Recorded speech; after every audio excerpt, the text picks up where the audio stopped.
अमरावती जिल्ह्यातील सर्पमित्रांनी आता थेट आंदोलनाचा मार्ग स्वीकारला आहे। जीव धोक्यात घालून नागरिकांचे प्राण वाचवणाऱ्या सर्पमित्रांनी आपल्या विविध मागण्यांकरिता साप पकडण्याची सेवा अनिश्चित काळासाठी बंद करण्याचा निर्णय घेतला आहे। धामणगाव रेल्वे येथे झालेल्या बैठकीत हा मोठा निर्णय घेण्यात आलाय। चांदूर रेल्वे, देवगाण, धामणगाव रेल्वे आणि मंगरूळ दस्तगीर परिसरातील सर्पमित्रांची धामणगाव रेल्वे येथील शासकीय विश्रामगृहात महत्त्वपूर्ण बैठक पार पडली आहे। या बैठकीत सर्पमित्रांनी एकमताने कामबंद आंदोलनाचा निर्णय घेतलाय।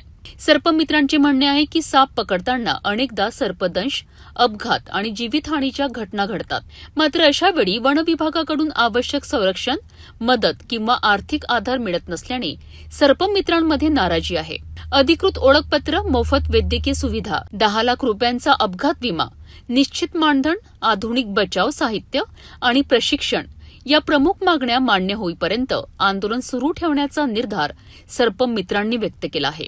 याचबरोबर नागरिकांनी साप आढळल्यास स्वतः पकडण्याचा प्रयत्न न करता वन विभागाशी संपर्क साधावा किंवा 1926 या हेल्पलाईनवर माहिती द्यावी असे आवाहनही करण्यात आले आहे।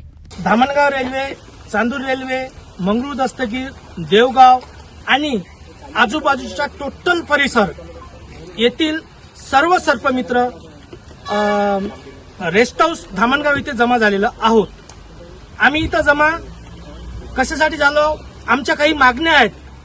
आम्ही ते मागण्या रितसर पद्धतीनं आम्ही सरकारांना देऊ, आमदार साहेबांना देऊ, सर्वांना देऊ। पण आम्ही ते तर उद्या देऊ, कारण आज आमच्याकडे पॉसिबल नाही, कारण आज रविवार असल्या कारणानं आम्ही कोणाला देऊ शकत नाही। उद्या देऊ, पण आम्ही आजपासून अशी शपथ घेतलेली आहे, आत्तापासून की आम्ही जेवढेही सर्पमित्र आहोत, धामणगाव रेल्वे, चांदूर रेल्वे, देवगाव, मंगरूळ दस्तगीर, आमला विश्वेश्वर या टोटल परिसरामधील आम्ही कुठलाही सर्पमित्र साप पकडणं हे पूर्णपणे बंद करणार आहे। जोपर्यंत आमच्या मागण्या पूर्ण होत नाही तोपर्यंत कुठलाच सर्पमित्र साप पकडणार नाही।